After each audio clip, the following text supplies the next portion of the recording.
Hello, I'm Justin Briley. Welcome along to Unbelievable, the show that brings Christians and non-Christians together for dialogue and debate every week here on Premier Christian Radio as part of Faith Explored. And we're listened to by many Christians and non-Christians around the world via our podcast, via the website, and of course on air on Premier Christian Radio every Saturday. If you want to discover the show and the vast back catalogue of programmes, go to premierchristianradio.com/unbelievable. Today on the programme, we're going to be doing part 2 of something we sort of began last week. I'll be introducing my guests in a moment's time. If you do visit the website, make sure to check out Unbelievable, the Conference 2016. The conference returns and we'll be hearing from a range of brilliant speakers, authors, thinkers and apologists.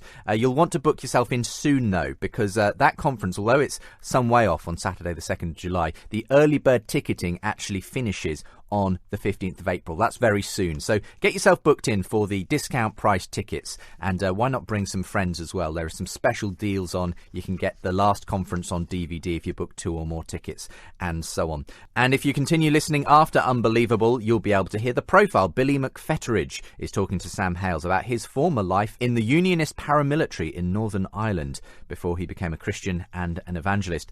So listen out for that between 4 and 5 this Saturday afternoon. But right now, time to get into today's edition of the show. You're unbelievable.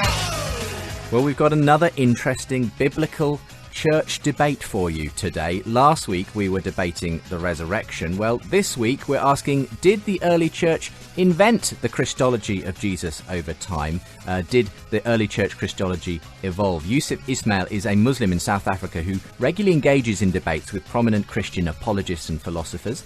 Now, of course, in Islam, Jesus is regarded as a prophet, but not as co-equal with God, as Christians claim. Now, Yusuf will be defending the common Islamic claim that the early church corrupted the message of Jesus and that his divine Christology developed over time. Jonathan McLatchie returns this week as our Christian guest. He was with me last week, defending the resurrection.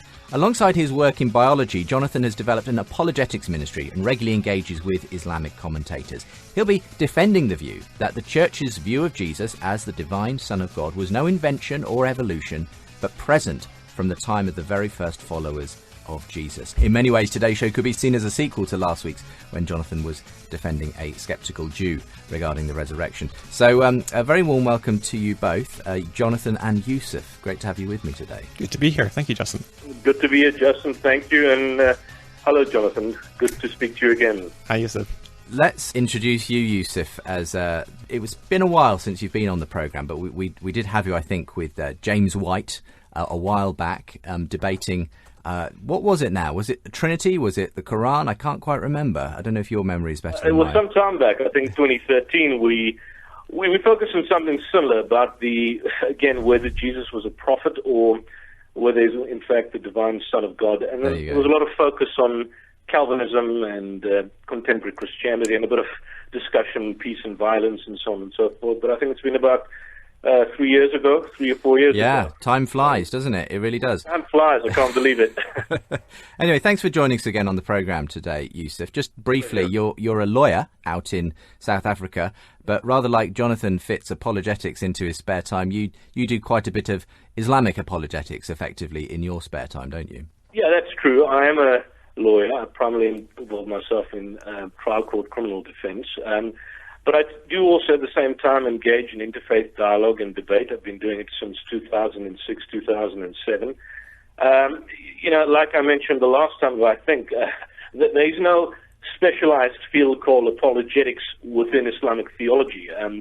So unlike Christianity, where you've got a field of study called apologetics, which is focused purely on the defense of Christianity and Islam, we don't have a specific field called apologetics, but you could very well claim that within the context of dawah, we do involve ourselves in debating, defending, and of course engaging in some of the critical issues, particularly where there is so much of similarity and common ground between Christianity, Islam, Judaism, and other major religions, and of course deal with points where there are divergences between the faiths. And so we do it respectfully, and I think it's healthy.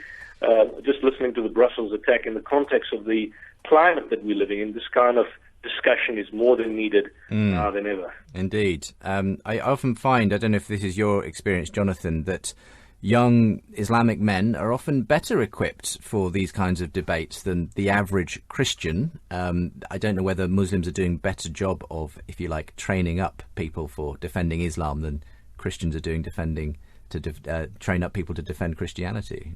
Oh, yeah. In my experience, the average Muslim probably knows more about the Bible than the average Christian knows about the Quran, for sure.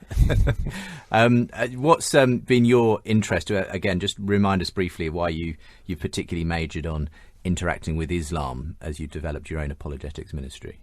Well, as an undergraduate student at the University of Strathclyde up in Scotland, I began to interact with people of different worldviews, in particular Muslims, and I've always attended the Discover Islam Weeks at the different university campuses that I've attended, and just fascinated by the origins of Islam and the history of Islam and Islamic theology, where Islam and Christianity disagree, as well as where they diverge, and the reasons that we have for our differences of opinion on those matters.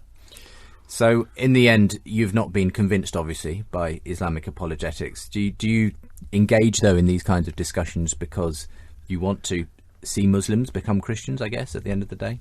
Yeah, I mean, I think there's a number of different purposes for doing debates with Muslims. One of them, of course, is I want to proclaim the gospel, because I think the gospel is such an important message, and I want to see people saved and come to know the Lord Jesus Christ as their own Lord and Savior. And also, I think it's really important to inform people on both sides about the issues so they can make informed and rational decisions about what worldview to subscribe to. So there's a few purposes there. Well, we're going to be discussing this question of whether the early church invented or evolved a Christology over time. And this is something we actually tackled a couple of years ago now with Bart Ehrman, who's probably well known within this field. His book, How Jesus Became God, effectively made the case that I'm guessing, Yusuf, you're going to be pursuing today. Bart Ehrman, quite popular in many ways as a New Testament critic among Islamic apologists, I've found. Is that the case for you, Yusuf? Yeah, certainly it is. There is increasingly, over the couple of years, you know, if one looks at the 80s, I was still in primary school, and so, but in the 80s and the 90s, you had a lot of popularity in the works of the late Ahmadiyya, and a lot of his discussions were very much populist in nature in the context of apartheid South Africa. And there seems to be a shift, or rather a transition, in discussions now amongst Muslim apologists or Muslim debaters, whereby they tend to rely a lot on the primary material that is being developed and discussed within the scholarly circles. And Bart Ehrman seems to be somewhat popular. He's a radical skeptic, but he's still basically viewed as generally acceptable within the scholarly fraternity. And of course, there are other scholars such as Bruce Metzger, the late Bruce Metzger, people like Raymond Brown, and so on. So there's a whole host of individuals that are now finding their way into the so-called discourse that is being discussed and dealt with by Muslims on various levels. Bart Ehrman seems to be very popular. From a Muslim perspective, certainly there are aspects which Bart would mention that are obviously not au fait with Islam, but particularly in respect of demonstrating or representing what the historical Jesus is. Many Muslims would appeal to some of the argumentations that are contained in his works. Well, let's go to Jonathan just to lay the ground a little bit for this. First of all, Christology, that phrase alone may be a little bit mysterious to some people. Do you want to just explain what Christology is? So Christology is the study of Christ and the nature of Christ. The identity of Christ is Christ. A traditional Orthodox Christian Christology is that Christ is both God and man. He is fully God and fully man. He has two natures, a divine nature and a human nature. And so the issue that we're discussing is, did the early church concept of who Christ is evolve gradually over time? Did it take a long time for the idea that Christ is divine to develop, or is that a very primitive belief that is found in the earliest sources? And what's the importance of this debate in regard to the reliability, the validity of Islam or Christianity? Well, from a Christian point of view, of course, it's absolutely fundamental that Christ is divine. That's absolutely essential for the Christian worldview. From an Islamic point of view, The Quran, of course, denies that Christ is divine on numerous occasions. For example, in Surah 5, verse 75, it says Jesus, the son of Mary and the messenger of Allah, was no more than a messenger. There have been messengers before him. And Surah 6, verse 101 says, "Far be it from Allah that he should have a son. How can he have a son when he never had a wife?" So it denies the sonship of Christ there. From an Islamic point of view also, the Quran specifically contends that the original disciples and followers and acquaintances of Jesus were actually Muslims. Right.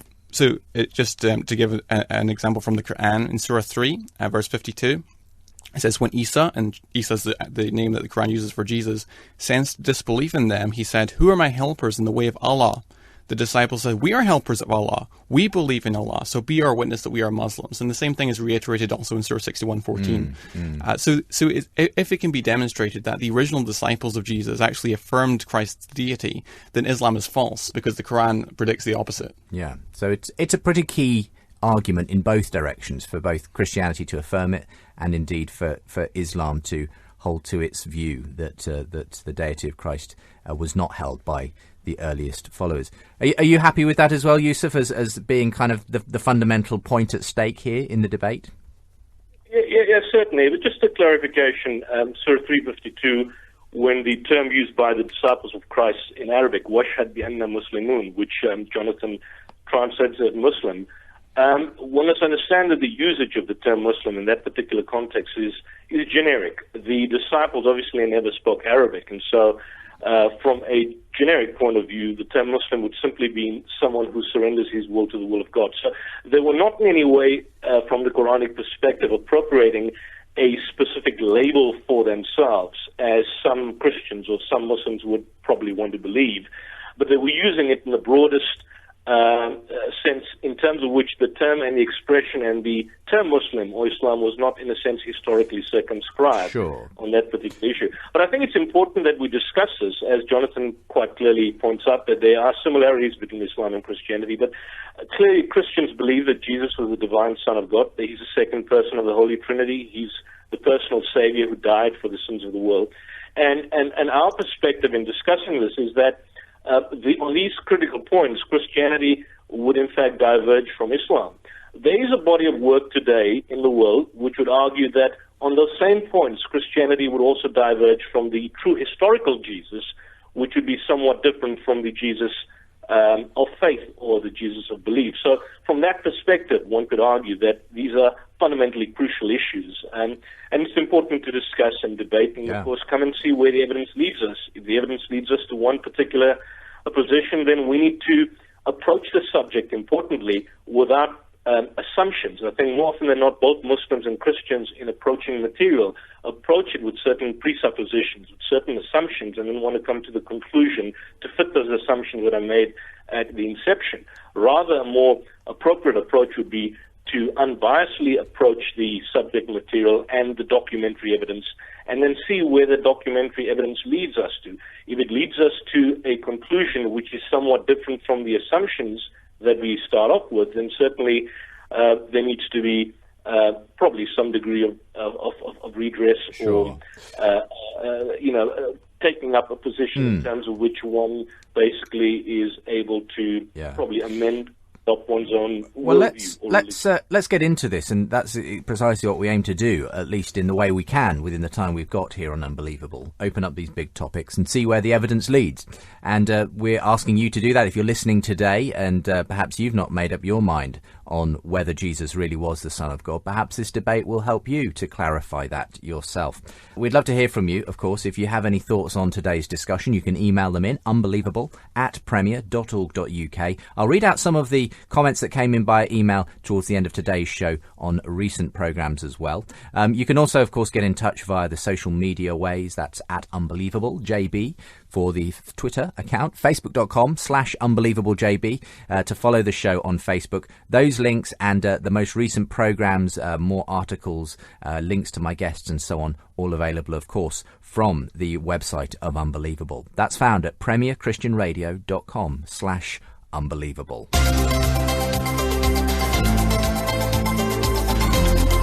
Unbelievable with Justin Brierley. Okay, well, let's open this up, gentlemen. We're asking, did the early church evolve the Christology of Christ over time? Did it evolve, early church Christology? It is a fundamental question for Islam and Christianity. Yusuf Ismail, a Muslim in South Africa, will be claiming that the early church corrupted the message of Jesus and that his divine Christology developed over time. Jonathan McLatchie returns as our Christian guest and will be making the case that the belief in the deity of Jesus was present from the time of the very first followers of Jesus himself. So I don't know who maybe wants to start with making the case for the Christology of Christ. Well, shall we come to you first of all, Jonathan, and then see what Ismail has to say in response. Why are you confident that this Christology was not something that developed over decades, centuries even, and finally crystallized in what the creeds that we have today in the Christian church? Why are you confident that from the get-go, the earliest followers of Jesus believed he really was the divine Son of God?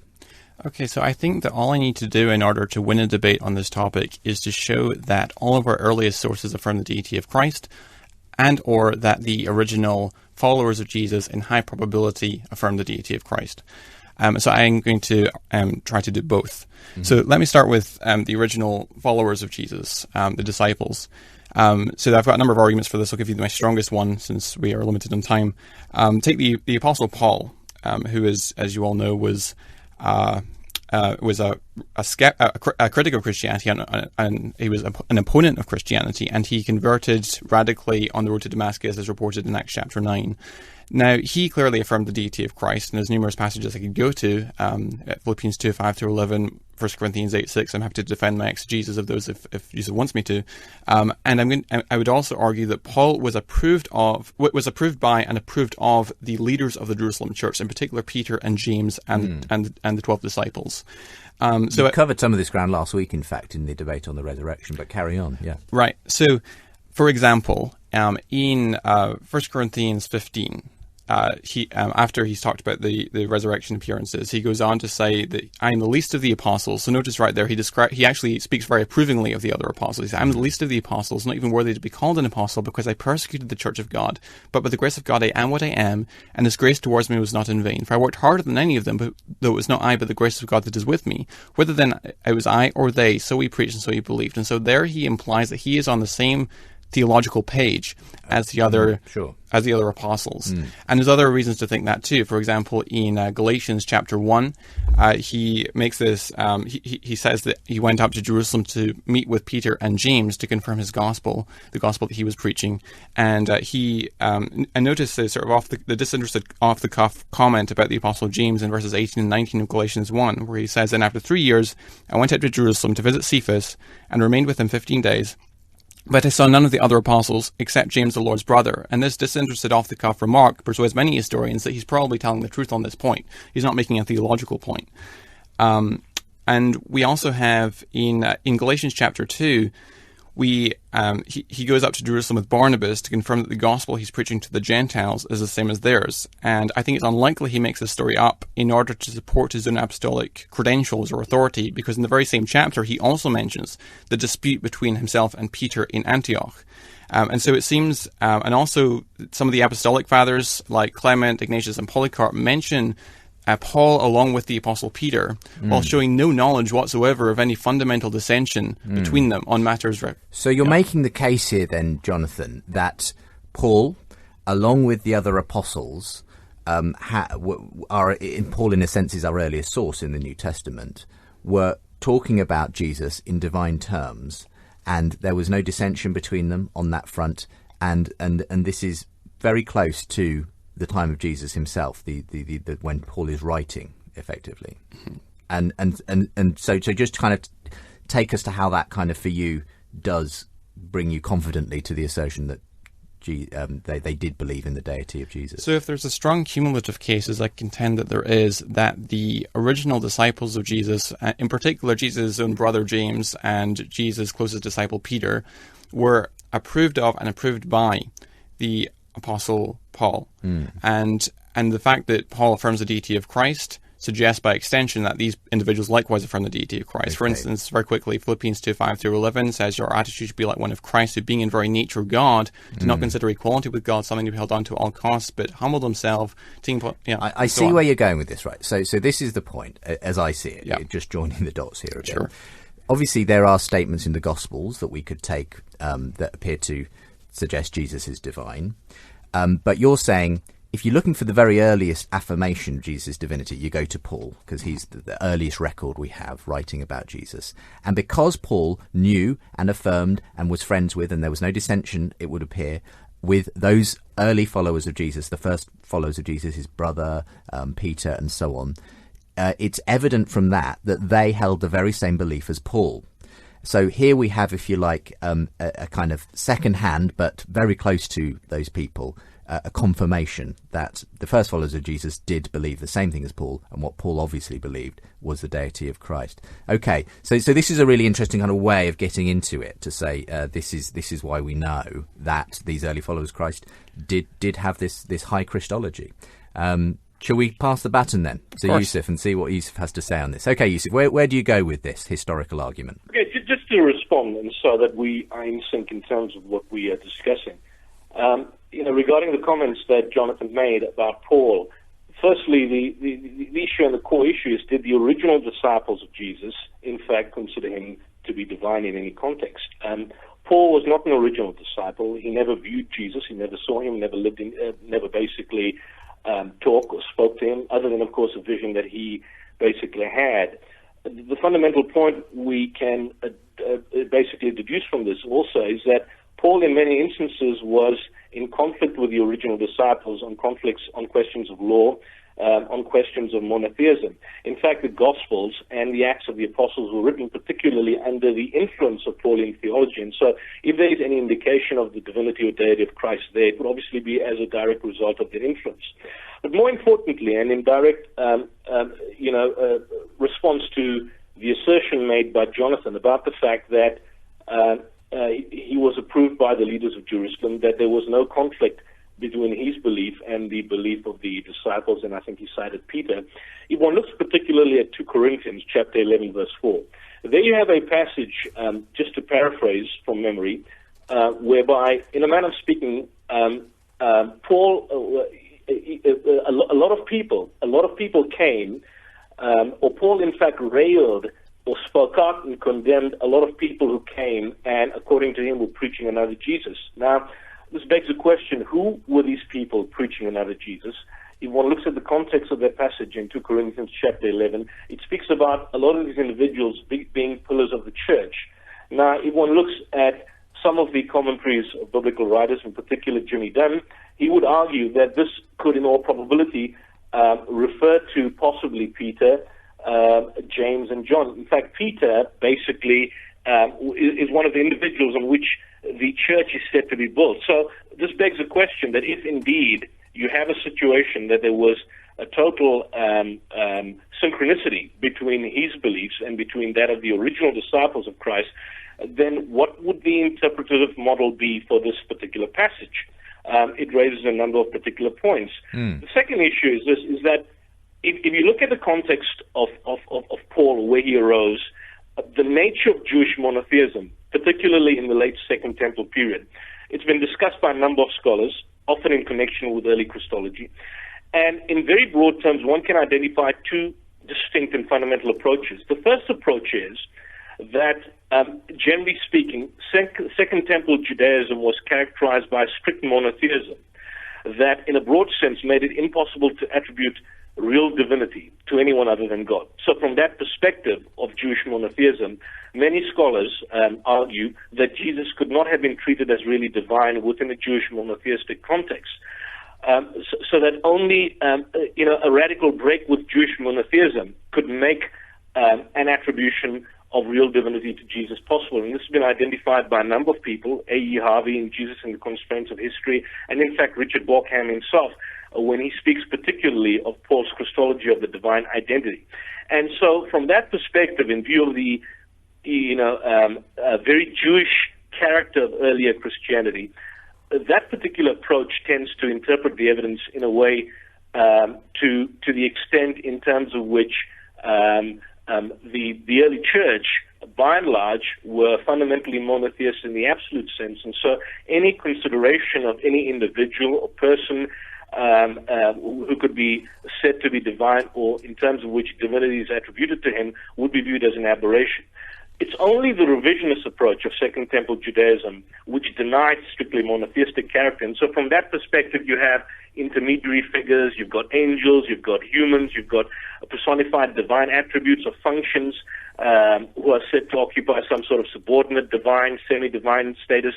And so the distinction between the one God and all other reality was therefore, from that perspective, no means absolute from the context of the revisionist views of Second Temple Judaism.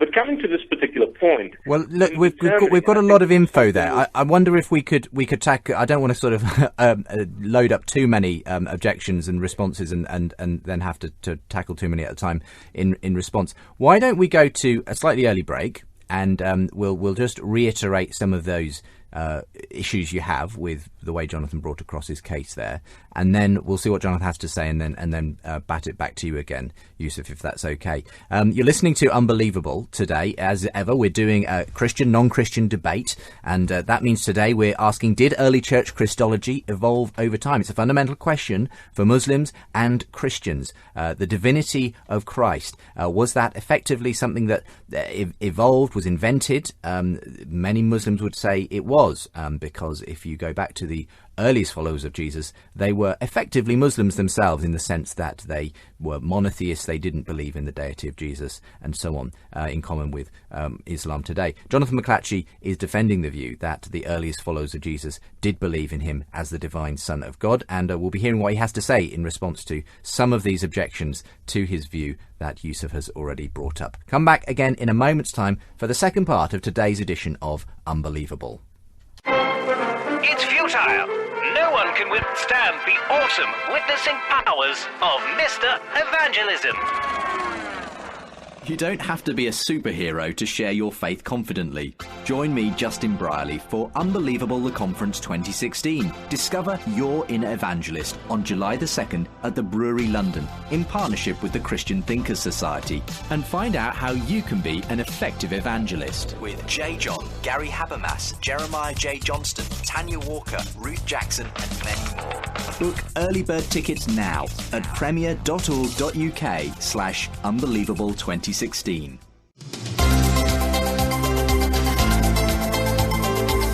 You're listening to Unbelievable on Premier Christian Radio. Welcome back to the show, Unbelievable, with me, Justin Brierley, where you can get a weekly dose of apologetics debate, theology discussion. We do all kinds of issues here on the programme. Today we're asking, did the early church involve or invent their Christology over time, as many Muslims claim? Yusuf Ismail joins me on the programme. He's a Muslim in South Africa, regularly engages in these kinds of debates with Christians. And Jesus, of course, regarded as a prophet in Islam, but not as co-equal with God, as Christians would claim.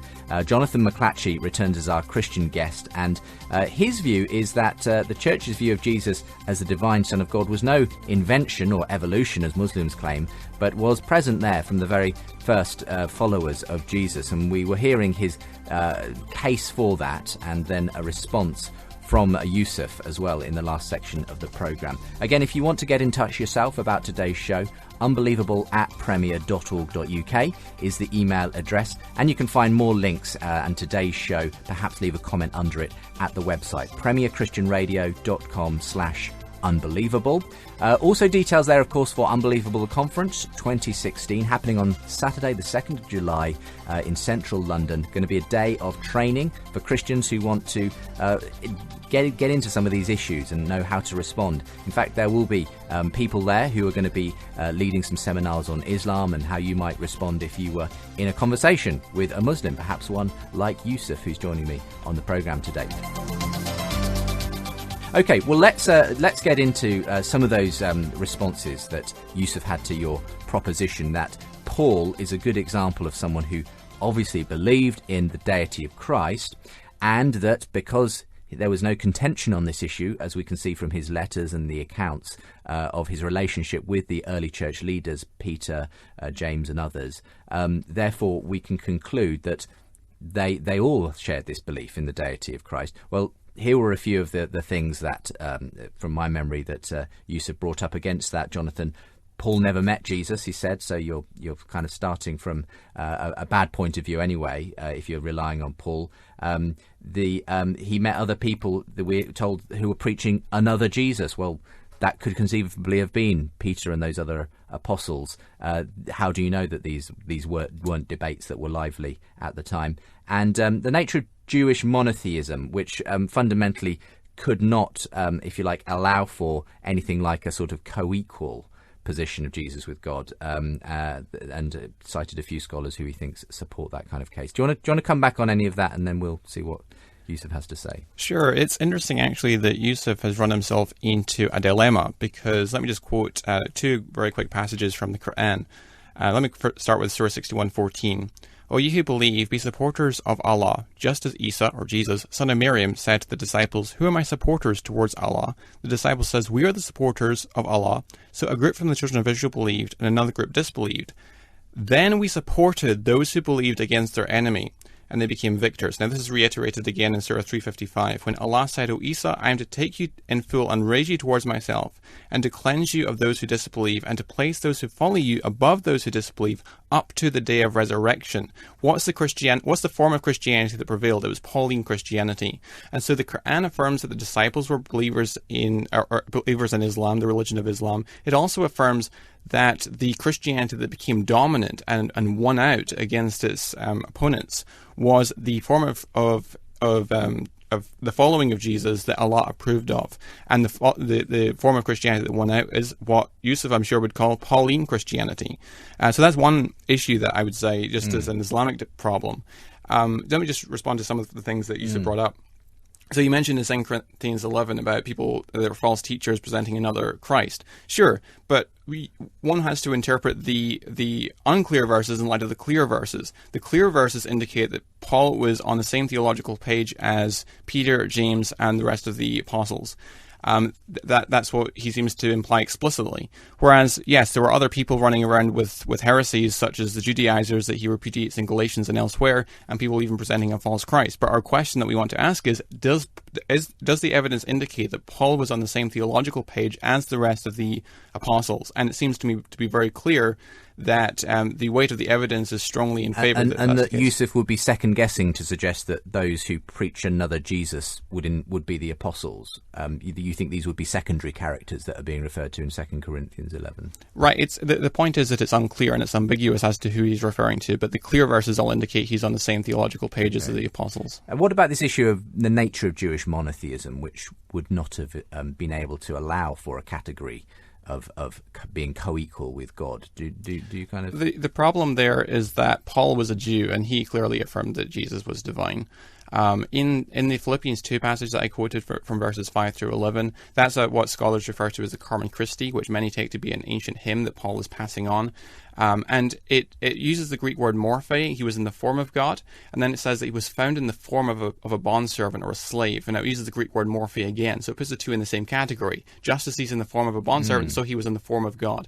And then it takes Isaiah 45:23, where we're told in Isaiah that every knee will bow, every tongue shall swear an allegiance to Yahweh, and then this is taken and applied to Jesus himself. And so that clearly, I think, affirms. I mean, I as far as my reading of Borkham was concerned, Yusuf, it's that when he talks about that passage in Philippians, he says when it talks about Jesus being the name that is above every name, he's referencing the name Yahweh. He's putting him in the same category as Yahweh. So I've always understood Borkham to be very much against you as far as the early Christology goes. He thinks that it's very clearly there in these passages by Paul. So do you want to come back on any of these issues? Yeah, well, look, just, I didn't get to my opening statement. Just to focus on the reference that Jonathan made in respect to Surah 67, verse 14, where I think it's where the question is asked, who will be my helpers? And the disciples say, we are God's helpers. And a portion of the children of Israel believed and a portion disbelieved. Yusuf Ali and many other commentators would argue that effectively those who followed Jesus were those who basically permeated the Roman Empire, those who in fact brought new races within their circle and through the Roman Empire, and eventually Christianity became the dominant religion. But one needs to understand this particular point, that up until 325, there were many divergent branches of Christianity, whereas in terms of how it is in fact understood. And so to simply argue that there was a single brand of Christianity which affirmed the deity of Christ and that all others were aberrations is a very unscholarly approach to adopt. So from that perspective, when the Quran in fact suggests that we gave power to those who believed against their enemies and they became the ones that prevailed, at the very outset it presupposes this notion that those who would eventually prevail in the finality would be those who in fact made a clear distinction between the oneness of God and Jesus as a subordinate servant and a mighty messenger of God. But I don't think you can adopt, as Jonathan has done, an atomistic interpretation of this particular text, taking it out of context in relation to Surah 5, verse 114, which clearly makes a distinction. I mean, the entire thrust of the Quran is that Jesus is very much a man. I would argue that the same principle would apply within the context of the New Testament. But again, in reference to this particular passage, it simply basically refers to the fact that those who in fact affirm the oneness of God, the Tawheed, the monotheism, and those who basically believe that Jesus was in fact a messenger sent by God, are in fact the ones who effectively prevail. But this comes back to the initial point. What documentary evidence does Jonathan have to in fact state the original or the early disciples who considered Jesus deity? And if you look at the information that we have, you look at fundamentally, of course, the writings of Paul, no one denies that, and of course the Gospels. Now, this is a point that I wanted to make at the outset. The Gospels, it's generally agreed by the vast majority of scholars, were not in fact written by disciples. They do not have the names of the authors on the particular writings. If you look at the Gospel of Luke, for example, it's generally agreed to be written not by a disciple, but by a companion of Paul, who was not a disciple. Mark, for example, was generally agreed not to be written by a disciple of Jesus. Mark was said to be a disciple of Peter. So in other words, it's a second-generation account, very much removed from the primary role that Jesus occupied in Israel. Well, what's the possibility that a disciple would go and learn information about the master from an individual who's a non-disciple? And not surprisingly, Robert Gundry, in his commentary on Matthew's Gospel, also states the point. And he's a conservative. These are conservative scholars. Bockham, Gundry, these are conservative scholars. Gundry, for example, states that Matthew changed and improved the account and based his information and the gospel that is contained very much largely on that of Mark. So what's the implications of a writer of the gospel who bases his work on somebody who was said to be a disciple of Peter, but not from the master himself? John's gospel, as the last particular gospel, Raymond Brown, for example, goes on to point out that effectively you had a case of 5 stages of editing. You had the original stage, John, the son of Zebedee, preaching what he remembered about Jesus. You had the second stage, whereby a disciple of a disciple took what John, the son of Zebedee, preached, and then subsequently he wrote the end results of that particular preaching. And then you've got a case whereby a very much a fusion of the text itself and the context. It's very much like Jonathan preaching in a church, and then effectively you don't know the distinction between now the text and a lot of what Jonathan is preaching. And of course the third stage, which my good friend James White agrees about, you have information in John's Gospel whereby there seems to be an indication of an external redactor or an editor. I mean, the 21st chapter of the book of John. So at the very outset, when we want to rely on information in terms of coming to the original hypothesis that Jesus is in fact divine, we are forced to rely on documentary evidence. And when you look at the evidence is increasingly questionable, but more particularly, and this is where, you mentioned something, Justin, about Richard Bockham, and the fact that he would disagree with me on certain instances. I think you mentioned the issue of the common Christi. What Bockham would agree and promote with the idea is that when you compare the Gospels one to another, you can clearly see how the versions and the stories of Jesus would change to reflect a higher view of Jesus in terms of some kind of progression, some kind of evolution, as you say. There is, and it's not a dishonest assessment, Justin, to make this, because it's always dismissed, but by a lot of conservatives, but it seems to be the scholarly consensus in the world today that there is an individual in which individual reports are changed and adapted to raise the view of Jesus in many ways. I mean, John's Gospel, for example, the account in John 3:16, or the I am sayings of Jesus, or where he purportedly appropriates deity for himself, as in. Let me draw that. Just allow Jonathan to respond then, because we've moved into, I think, importantly, the area of the Gospels themselves, and I think we wanted to get to this anyway. So it's good that Yusuf's brought us here, because for you, what's their value, Jonathan, and how much do you concur with Yusuf that there is this sort of increasing deification of Jesus in the later Gospels than, say, the earliest Gospel, which we believe to be Mark? And is this a problem? Is this true that we sort of can't really rely anyway necessarily on these as their second-hand accounts? They're not written by the direct followers of Jesus. They're often written by followers of the followers of Jesus and that kind of thing. What's your take on all of this? First, let me just say a very quick word about 355 and 6114 in the Quran, and I'll talk about the Gospels. Okay, so we're going back here to the Quran, where you've made this contention that it says that Allah would that the true nature of Christians would win over, and that's Pauline Christianity as far as you can see. You want to come back to right, that? Okay. Very quickly. It does say that they will win it until the day of resurrection, which suggests a continuous winning out or continuous victory over the non-Muslims. Now I'm in quite good company in my interpretation of this verse. For example, Al-Qurtubi, who's a very renowned medieval Quranic commentator, says of 61:14, it was said that this verse was revealed about the apostles of Jesus, may peace and blessing be upon him. Ibn Ishaq, that's the earliest extant biographer of Muhammad, stated that of the apostles and disciples that Jesus sent to preach, there were Peter and Paul who went to Rome.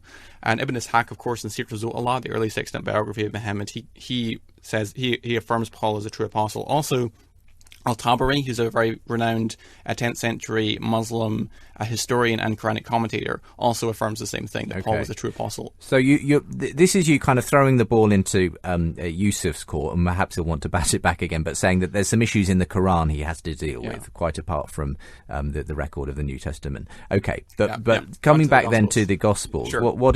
How do you respond to some of these criticisms about whether we can A, trust them to have accurately reported, and B, this contention that you do see a development in the Gospels of Jesus' deity? Sure. So all I need to show in order to demonstrate that Yusuf is incorrect on this point is show that the earliest sources that we can derive from the Gospels affirm a high Christology. So let's start with that. Let's look at Matthew 11 and Luke 7, for example. Now, in Matthew 11 and Luke 7, Jesus takes the passage from Malachi chapter 3 and he applies it to John the Baptist as the forerunner that Malachi had prophesied about in Malachi chapter 3. So we read, so he's speaking about John the Baptist, and he says, as John's disciples were leaving, Jesus began to speak to the crowd about John. What did you go out into the desert to see? A reed swayed by the wind? If not, what did you go out to see? A man dressed in fine clothes? No, those who wear fine clothes are in kings' palaces. Then what did you go out to see? A prophet? Yes, I tell you, and more than a prophet. This is the one about whom it is written, I will send my messenger ahead of you, who will prepare your way before you. I tell you the truth, among those born of women, there has not risen anyone greater than John the Baptist, yet he who is least in the kingdom of heaven is greater than he. And then he goes on to talk about, he goes on from the days of John the Baptist until now, the kingdom of heaven has been forcefully advancing, and forceful men lay hold of it. For all the prophets and law prophesied until John, and if you're willing to accept it, he is the Elijah who was to come. He who has ears to hear, let him hear. And then he goes on to say in verse 18, for John came neither eating nor drinking, and they say he has a demon. And in verse 19, the Son of Man came eating and drinking, and they say, here is a glutton and drunkard, a friend of tax collectors and sinners, but wisdom is proved right by her actions. So that's a Q source. That's a Q saying, because it's found in Matthew 11 and Luke 7. And so it predates both Matthew and Luke. It's commonly agreed among scholars that these sayings come from an earlier tradition, called yeah, Q. exactly, or a collection of sources that's collectively referred to as Q, which is independent of which is independent of Mark and seems to precede Matthew and Luke because of their similarity of the wording and the similarity of the way they present. And the how does that particular quote affirm the deity of Jesus? So in Malachi chapter 3, we read about how a messenger was sent by Yahweh to prepare the way for Ha-Adon to come to his temple. Now, Ha-Adon cannot refer to anyone besides Yahweh. And so if if Jesus here identifies John the Baptist as the one preparing the way, as in Malachi 3, and he identifies the Son of Man as the one whose way was prepared for, then he thus implicitly identifies himself as God. That's an interesting one. I've never actually seen that particular passage used, but it's a very interesting way of doing it. And as far as this general point that Yusuf has about the fact that it seems like you get more of the deity of Jesus in passages of John than you do in the corresponding passages in Matthew, Mark, and Luke. I mean, does he have a point there, or are you happy that as long as you've got one source that's early that corroborates Jesus' deity, you don't have to worry too much about? No, we can go further. We can keep going. Take, for example, in Mark chapter 1, and Mark, Yusuf would take to be the earliest of the Gospels. There's some scholars doubt that, but it's the mainstream position that Mark was probably written first. Now, in Mark chapter 1, read in the beginning of the Gospel about Jesus Christ, the Son of God, and the Son of God is a textual variant. But verse 2 says, "It is written in Isaiah the prophet," and he quotes from Isaiah 40, "I will send my messenger ahead of you who will prepare your way, a voice of one calling in the desert, prepare the way for Yahweh, make straight paths for him." And then it continues, and so John came, so it's identifying John the Baptist as the one prophesied, baptizing in the desert region and preaching a baptism of repentance for the forgiveness of sins. The whole Judean countryside and all the people of Jerusalem went out to him, confessing their sins. They were baptized by him in the Jordan River. John wore clothing made of camel's hair with a leather belt around his waist, and he was, and this was his message: "After me," so this is the one he's preparing the way for, according to Isaiah 40, "will come one more powerful than I, the thongs of whose sandals I am not worthy to stoop down and untie. I will baptize you with water, but he will baptize you with the Holy Spirit." So the one who John the Baptist prepares the way for is Christ, whom Isaiah 40 takes to be Yahweh. Okay, so again, it's this inference there that therefore the gospel writer is intending you to know that Jesus is Yahweh, effectively, is co-equal. I mean, okay, we've got quite a few interesting perspectives to pick up there. I mean, one final thing, just before Yusuf comes back, is, Yusuf says these are all effectively second-hand accounts, though. Should that influence our thinking about this and whether they're accurate portrayals of what Jesus said and did and so on, because they're written not by the people that they're traditionally attributed to necessarily? I actually disagree with the view that the Gospels are unlikely to be written by the individuals to whom they are attributed. So, for example, take the Gospel of Mark. Mark is an unlikely choice of author for a Gospel because there's certainly better individuals that you could go with, such as a Peter or James or someone like that. And in fact, the 2nd century and 3rd century apocryphal forgeries routinely attribute them to high-profile figures. In fact, in Justin Martyr's First Apology, he mentions the memoirs of the apostles, which he also says are also called Gospels. And he mentions in particular the memoirs of Peter. And he says in the memoirs of Peter, the sons of Zebedee are renamed Boanerges, or the sons of thunder. And he tells us that Simon is named Peter. Now, both of those occur in the Gospel of Mark. Neither of them occurs in the extant fragment we have of the Gospel of Peter. And the Boanerges incident's only in Mark. And so that suggests that he's talking about the Gospel of Mark, which is consistent with the other evidence because Papias and others, Irenaeus and others, tell us that Mark's material is passing on the preaching and the teaching of Peter, and so it goes back to the teaching of Peter and affirms the deity of Christ. Well, look, we've given you a good section there to respond there to Yusuf. Yusuf, so what do you want to say in response? Again, there's lots of threads to pick up here, isn't there? Yeah, there's lots of points to pick up. The first point is this: Jonathan makes mention in Surah 61, verse 14, about Qurtubi and Ibn Ishaq, and of course Ibn Jarir Tabari. Tabari was not a scholar by any means, nor even a historian. He was a chronicler. In other words, he got information from many people, and he simply wrote down what he got. But be that as it may, if these individuals, in fact, affirmed that this, in fact, referred to the disciples, and I think Jonathan was referencing to the fact that they may have alluded to Paul. Certainly, even from that perspective, these particular individuals, written from a point in time far removed from us, whereby we can make a discernment in terms of separating the wheat from the chaff, they would presuppose and assume that Paul, in fact, affirmed Jewish monotheism. So to presuppose, to now suggest that these particular writers and Mufassirin were, in fact, using this particular verse to allude to to the fact that it referred to Paul, and so on, that to somehow, in a roundabout way, argue for the deity of Christ. It's very scholarly. It's a very poor scholarly approach, because it presupposes at the very outset that Qurtubi and Ibn Ishaq and Ibn Jarir Tabari would also affirm what in fact Paul believed. And of course the case is totally ludicrous. They would not believe that. They would certainly believe in the distinction between God, Jesus, and very much the voluntary subordination that Jesus played out when he was on the earth. So simply citing him as an authority on the basis that they basically commented that this, in fact, was somehow or the other an allusion to Paul and perhaps some of his companions.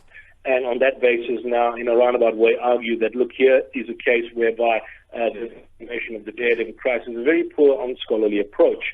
Rather, I would look at this particular verse from a historical perspective. And one must bear in mind that a lot of these particular commentators were very much influenced by the tradition of their time. They would not have, as we do have here right now, a complete collection of the New Testament, or Matthew, Mark, Luke, and John in one entire collection, or the entire Bible as we have in our particular possession today. But they would probably have some access to some of the materials, a lot of influence by oral tradition, and so their commentary was very much influenced by the socio-political context, the milieu, their own idiosyncrasies, and of course their own interpretation.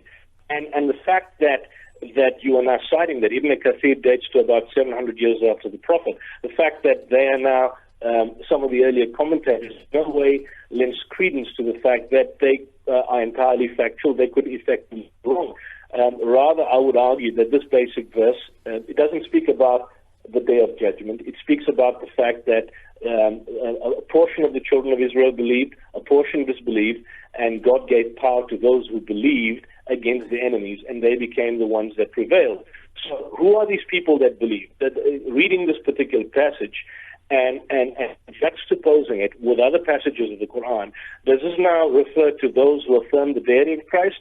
I mean, that would be a very, very ludicrous interpretation, very much reading into the text an assumption that one would want to believe. Okay, well, I get that you disagree with him on the way he exegetes that particular bit of the Quran. Because effectively the entire corpus of the Quran speaks out fundamentally against the whole deity of Christ. So to now simply argue and twist a Quranic verse and then wrench it out of context to say, look, the people who prevailed were in fact those who followed Pauline Christianity, and here the Quran is saying those who prevailed were those who believed. Well, let's leave that to one side. Obviously, we've got just 2 minutes to just sketch out in this section of the program, Yusuf, your objections to other things. 2 minutes, but what I can say again that in respect of the Gospels generally, clearly Matthew, in respect of the documentary evidence and in terms of the scholarly consensus, Matthew is widely recognized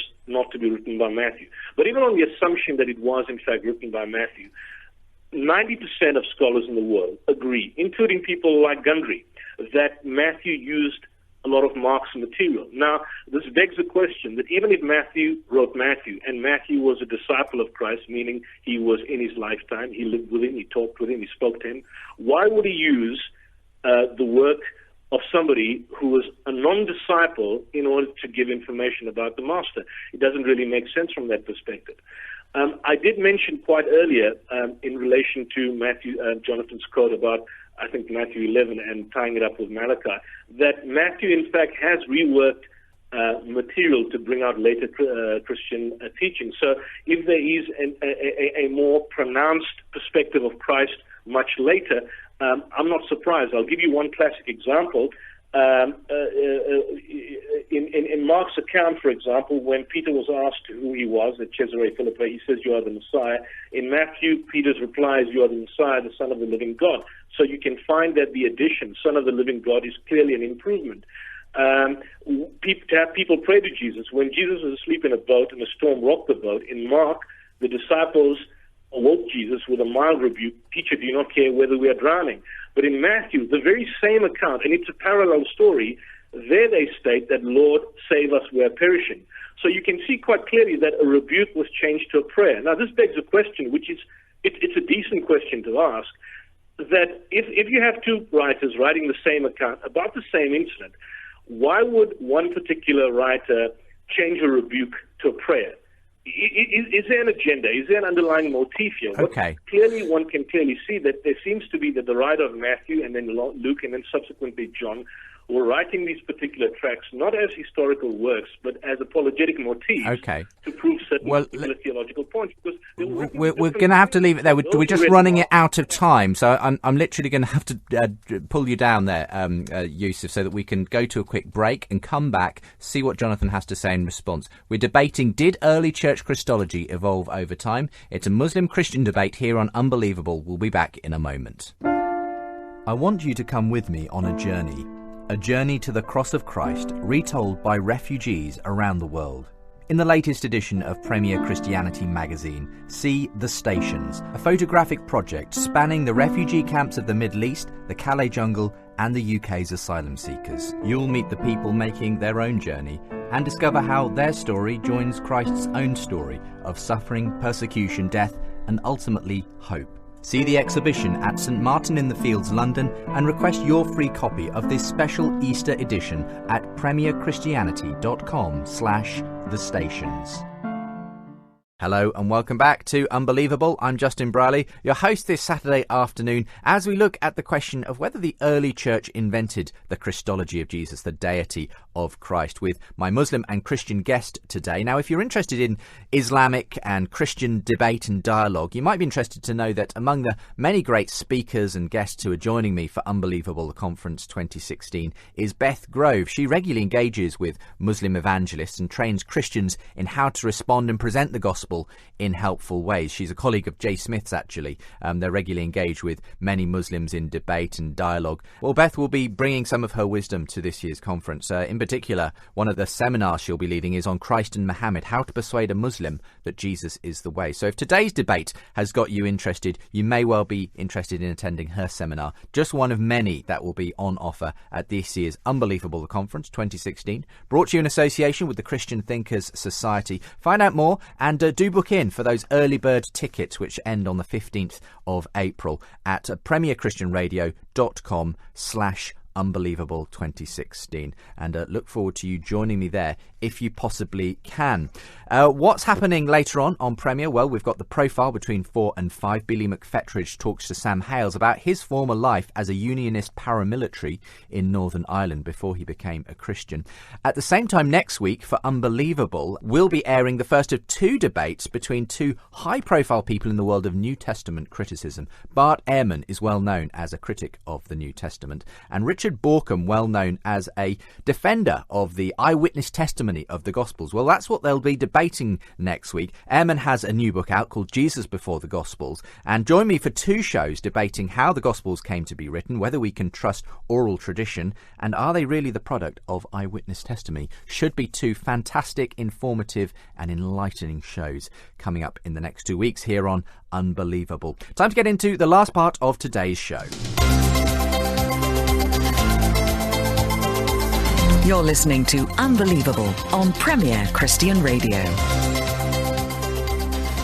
So as we conclude today's programme, we've been asking, did early church Christology evolve over time? One of those ones where you have to listen carefully and you have to hear, there's so much that we haven't been able to cover, and it's always the frustration of even an hour or so of discussion only grazes the surface. Yusuf Ismail has been our Muslim guest. He's from South Africa, and he's been making the claim that the early church corrupted the message of Jesus and that his divine Christology developed over time. He's been making that case that the Gospels in particular, you can see the evidence of this, that the earliest Gospels compared to the later Gospels see a kind of evolution of Jesus' deity and so on.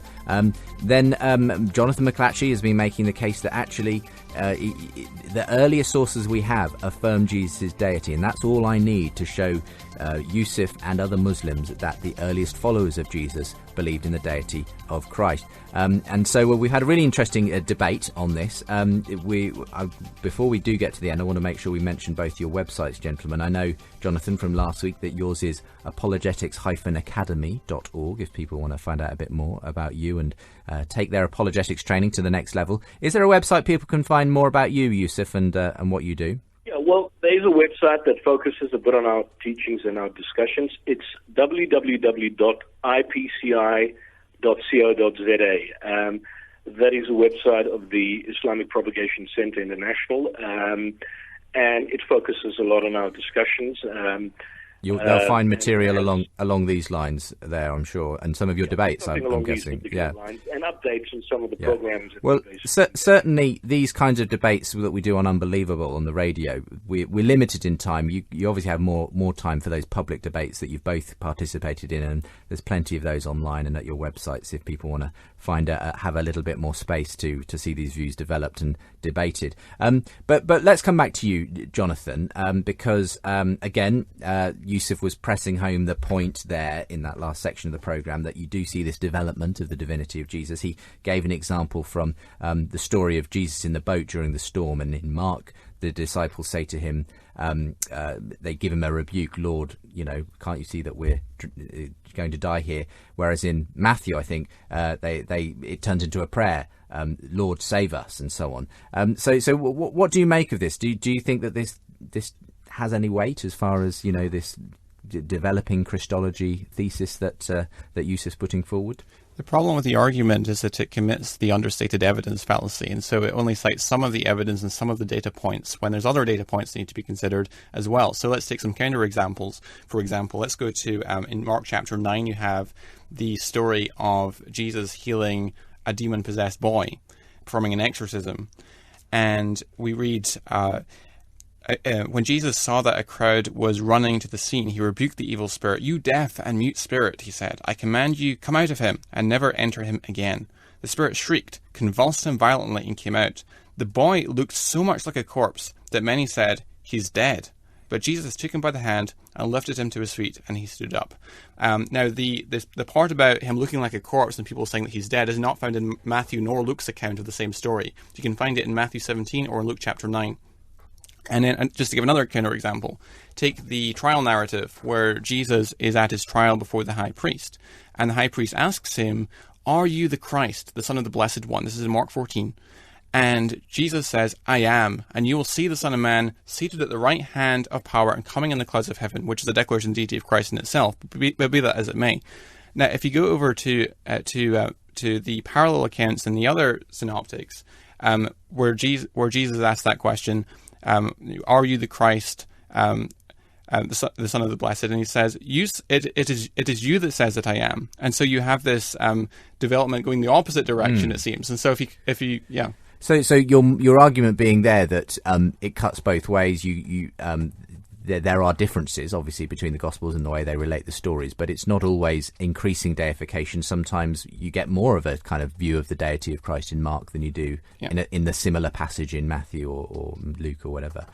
Okay. Okay. Do you want a quick response to that, Yusuf? A quick response. Okay, that's fine. A quick response. I think what Jonathan was referring to was telescoping, whereby you have a parallel account and effectively one particular gospel gets a particular information, and another gospel either gives more or less information, and that was called telescoping in literature. I'm not questioning that, and I'm not questioning the motif of the writer to do that. What I'm speaking about is something different. I'm speaking about clearly an evolved pronouncement about the very nature of Christ. I mean, I'll give you an example, something which is very classic. Mark, for example, has Jesus beg God to save him from the cross, though he eventually submits to God's decision. But in John's Gospel, I believe it's chapter 12, verse 24, Jesus openly declares that he will not be saved. On the contrary, he goes and says that he asks God to go according to plan. So Jesus in John obviously came to die for the sins of the world, and so he declares that no one can take his life away from him, since he has the authority to lay down his own life and take it up again, I think in John chapter 10. But this is not the case in Mark's Gospel. Jesus declared in John that no one can take his life from him. So since he gives it of his own accord, even the scene of the arrest has to be modified. You find in Mark, Judas has to come and mark Jesus with a kiss. He kisses him. But in John, Judas doesn't even come close to Jesus. He's viewed as very much a cosmic character, and his breath particularly blows the crowd away. Now, unless Jesus gives himself up, he cannot be arrested in John's Gospel. So we can multiply examples. What Jonathan was talking about was telescoping. I don't question that. I do accept that that is in fact the case. You've got many accounts in the Gospel where one Gospel telescopes another particular account. What I'm talking about is clearly modification and improvement about the imagery of Jesus for later readers. So the writers, in a general sense, did not intend for us to make comparisons, because they were writing for different communities. Each gospel was circulated independently, and then eventually they were collected and passed down as a single book. And my perspective is that identifying them and looking at them in the historical context, taking into account that they were written independently, one can clearly see that a difference in terms of the image of Christ, in terms of the nature of Christ, is more pronounced as we go from one. Well, you've made the case. The next image of Jesus in John is much larger than that of Mark. In John, he takes on cosmic dimensions. He makes many statements of the I am sayings, and so on and so forth. You've made distinction. The case very well. I'm just aware of time again, so I'm going to allow Jonathan a quick response, and we'll start to have to wrap things up then. So let's deal firstly with the issue of Jesus' self-understanding concerning his death. And, in the Gethsemane incident, for example, he says, "Let this cup pass from me," and then he submits himself to the will of God.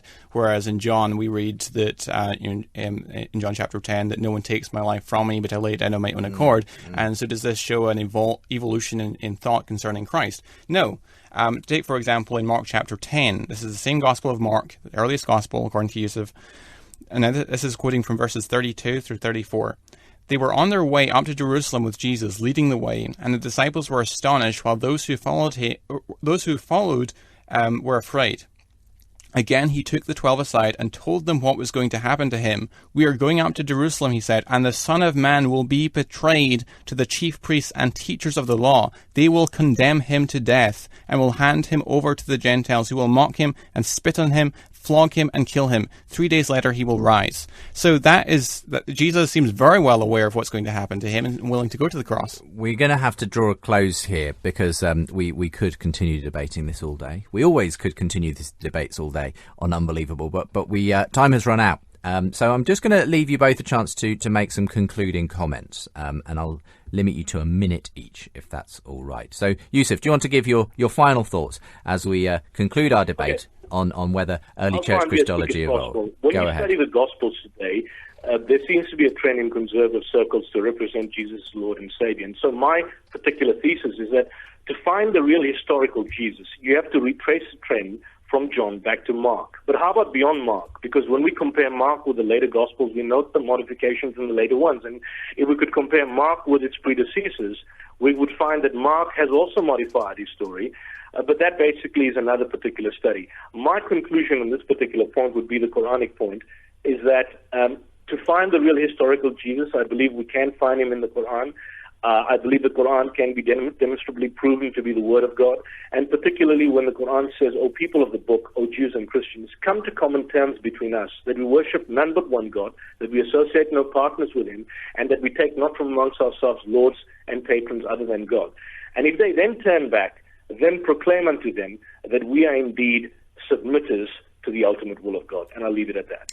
Thank you very much for being part of today's debate, Yusuf. Okay, 60 seconds for you too, Jonathan. Well, I thank Yusuf for taking the time to have this discussion. It's been very interesting to have, and I thank him for doing it. I think the arguments that I presented in today's discussion were that all the earliest sources point to the deity of Christ. We have the Carmen Christi quoted by Paul in Philippians 2:5 through 11. We have 1 Corinthians 8:6, which is where he basically develops upon the Shema. We have and Paul seems to be approved by and approves of the leaders of the Jerusalem church and so on. And then we have the earliest sources that are preserved for us in the Gospels, and we have Q, the commonalities between Matthew and Luke that are absent from Mark, and we also have the Gospel of Mark, which all affirms the deity of Christ. So I think that I'm well grounded in saying that the earliest Christology was a high Christology. There you go. And that was less than 60 seconds. So thank you for summarising the entirety of your argument in such a short time. But I appreciate that there's much more ground we could have covered. And again, I would recommend you to pursue this further if you want to. Why not look up some of the debates that Yusuf has been in with people like James White, for instance. Why not look up Jonathan's debates as well in this area with others, including Shabir Ali. You've been on my show debating people like Abdul Rahim Green and others. So lots more you could go and see. The websites again, apologetics-academy.org, and I'll make sure Yusuf's is also from the website of Unbelievable as well. That's all available at premierchristianradio.com/unbelievable. Yusuf, thank you for joining me today. It's been a pleasure. Thank you.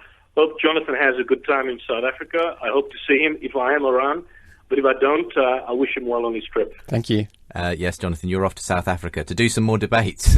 You're a bit of a glutton for punishment at the moment with all these debates, aren't you? But I hope that goes very well as well. And thank you for being with me for 2 weeks on the show to debate these two issues. And I thank you for listening as well. If you want to get in touch, well, I'm going to give you the ways again to do that in just a moment's time as we look at some of your feedback to recent shows.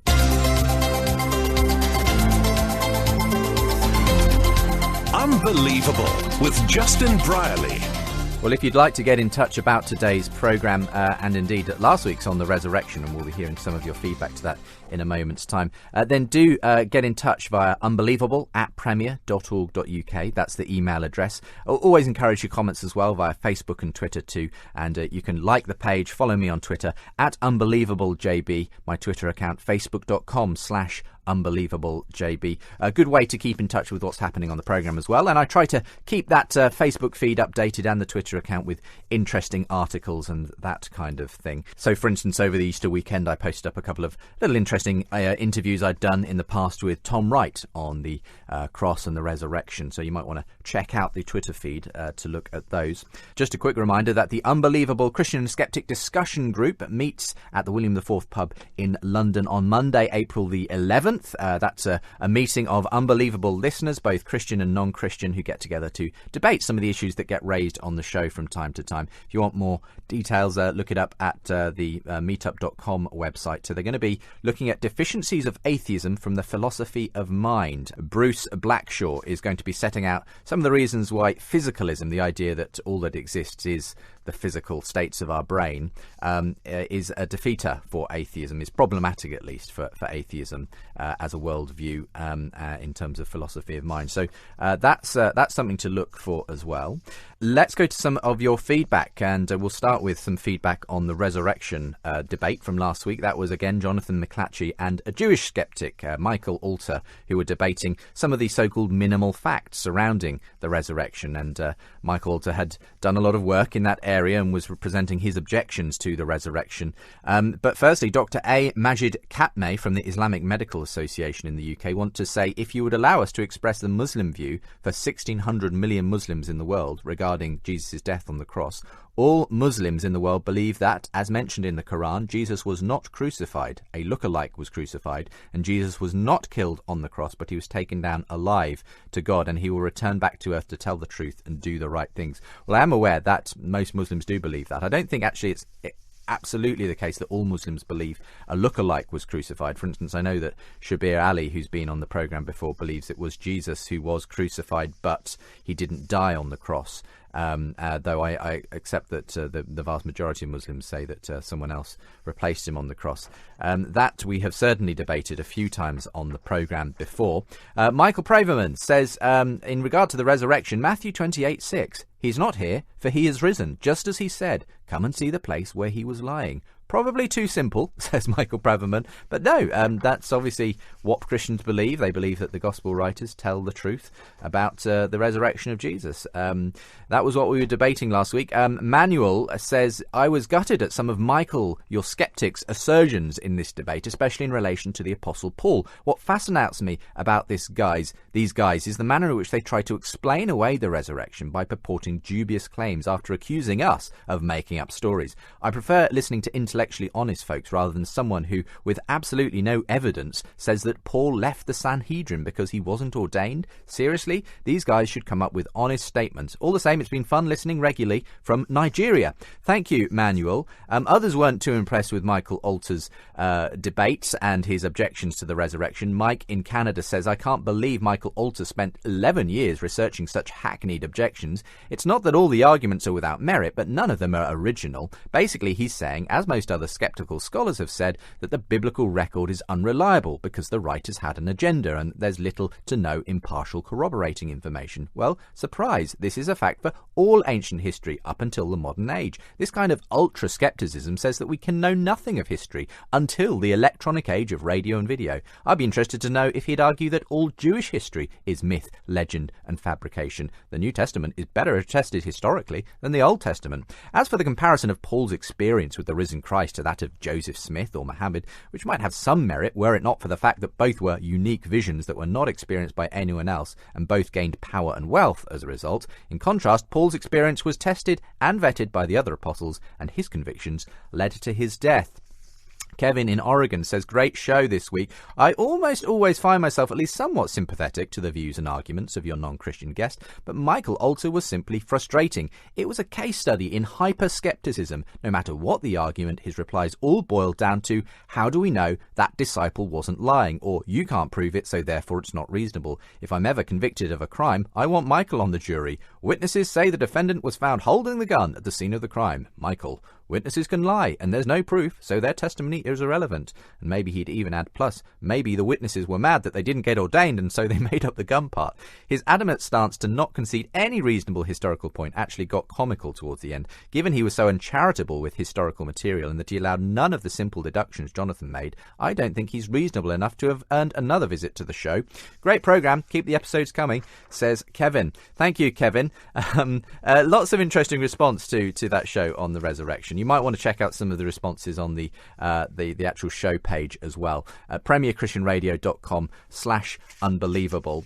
People who've been getting in touch leave their comments very often underneath the latest show, and you're able to do that as well, engage in the discussion there. Quite a few people as well getting in touch about the show before, and you may remember we did a debate on the fine-tuning of the universe. Again, two eminent guests joining me for that. Peter Milliken was our atheist, and Robin Collins was our fine-tuning expert, our philosopher on the side of the evidence for fine-tuning pointing towards God. Sue, I think, sums up the feelings of many listeners who listened to that particular edition of the programme, says, well, my brain is quite literally fried after today's show. I listened carefully, heard words, thought I understood them, and yet, so glad I already know God. Absolutely brilliant show, even though my little eyes often cross over and die trying to follow it. Many thanks, Justin. So thank you very much. I accept that it was one of those which kind of got sometimes technical, sometimes, philosophical. That's the beauty, in a way, of being able to download the show on your iPad or iPod or your phone or whatever, because you can go back and listen again if you didn't quite understand what he meant by that particular thing. It's always useful, isn't it, to be able to rewind. Darren is an atheist, and when it comes to the admissibility of fine-tuning as evidence for God, says the obvious thing missed is the probability of a God was never determined. If God's probability is zero, then it doesn't matter how fine-tuned the universe is, God still doesn't exist. And there are very strong arguments that demonstrate that the probability of God is zero, whereas there is actual math that makes a natural universe probable. Well, you don't explain in this very short email, Darren, what those arguments would be that make the probability of God zero. Obviously, if for some other reason the probability of God is zero, then I guess, yes, the fine-tuning could never possibly give evidence towards the existence of God. But I would have said surely the fine-tuning itself as an argument for the evidence of God is precisely one of those things that tends toward the probability of God not being zero. So therefore, that's exactly the kinds of arguments we use to kind of point towards evidence for God and so on. Anyway, thank you for getting in touch. Dan, who commented on that programme on the website, says, I think one of the most interesting things about the infinite worlds proposal, most often used to refute fine-tuning, was that it was foreseen 1600 years ago by St. Augustine. He said that for people who couldn't accept the idea of a creation point, they'd be forced to dream up innumerable universes. The infinite worlds hypothesis is presented as cutting-edge science, but really the proposers are way, way behind on this one. 1600 years ago, a theologian was talking about the theory. Interestingly, still, atheists are always demanding evidence for the existence of God, but when real evidence is found indicating that the universe appears to be designed with mind-boggling precision, those same atheists immediately start to dream up other worlds and alternate realities where the science is beyond all understanding, just to avoid the evidence of design in our reality. The peculiar thing is, if you have an infinite number of universes with completely different kinds of life and science, that would be completely different from ours. It's possible, or perhaps even likely, that one of those universes could exist in a way that fairy magic and Santa Claus-like characters could be real things. Doesn't it logically follow that Peter Millikan is seriously entertaining the possibility that there could be other universe where the physics is beyond all our understanding, in which fairy magic and Santa Claus-type characters could be real things? I'm just saying, if you want to make up infinite worlds out of your imagination with zero evidence and call it serious science, you can't really complain when others follow your logic to its obvious speculative conclusions. Thank you very much. Interesting comments on both those last two programmes, and I welcome your comments on today's show as well. You can always email in unbelievable@premier.org.uk. It's all we've time for this week, I'm afraid. Do make sure, though, as I mentioned earlier, to book in your early bird tickets to Unbelievable before the 15th of April. We'd love to see you at this year's conference in central London, and I'll be releasing more details about the conference in coming weeks as well. Next week, we've got a fantastic programme for you. Let me tell you what's coming up then. You're unbelievable. It's the first of two episodes in which Bart Ehrman squares off against Richard Borkham, both heavyweights in the world of New Testament criticism. Ehrman's new book, Jesus Before the Gospels, claims that we don't really have an honest picture of Jesus from the accounts given to us in the Gospels. And so we're going to be debating how the Gospels came to be written down, whether we can trust oral tradition, and whether they really are the product of eyewitness testimony. That's certainly an area of expertise for Richard Borkham, who of course wrote the book Jesus and the Eyewitnesses. So come back for the first of those two shows at the same time next week. In the meantime, thank you for being with me. Sam Hales is here next with The Profile.